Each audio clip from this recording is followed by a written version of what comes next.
TikTok, Netflix, Twitter, and YouTube. We're plugged in all the time.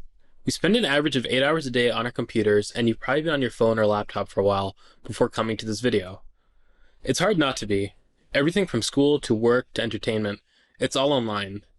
This way of life has created an economy where people don't pay for services with their money.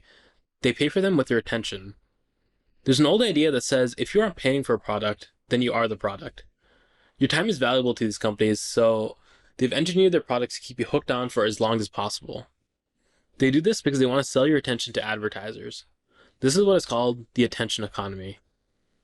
The negative impact of the attention economy cannot be understated. Overstimulation has devastated us.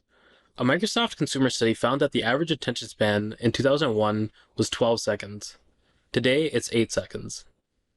This is a problem because some of our greatest life accomplishments come from dedicating hours of focus towards one thing. Learning a new language, writing a book, or becoming an athlete. These things only happen after we spend hundreds, if not thousands of hours of focused work.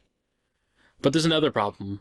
Not only does the attention economy stop us when we're focusing, it distracts us when we are doing nothing at all. When was the last time you literally did nothing? You probably can't remember. We're so used to reaching to our phones or listening to music or scrolling through social media whenever we have a free minute. Now, how is that a bad thing?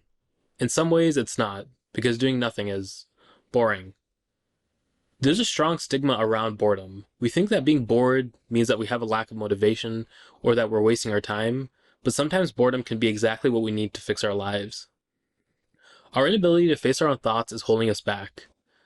When we isolate ourselves from stimulation, it forces us to think about our deepest worries and goals. If you find yourself bored, whether it be in class, around certain people, or in certain situations, something about that moment feels useless to you. You feel like you're not using your time productively. You should listen to that voice. Pascal once said that all of humanity's problems stem from man's inability to sit quietly in a room alone. Boredom makes us examine the direction of our lives. Are we happy with ourselves? Are we giving anything meaningful back to the world? If the answer is no, then maybe it's time for us to move on and find something else to do. All of our emotions have a purpose, even if sometimes they feel excessive.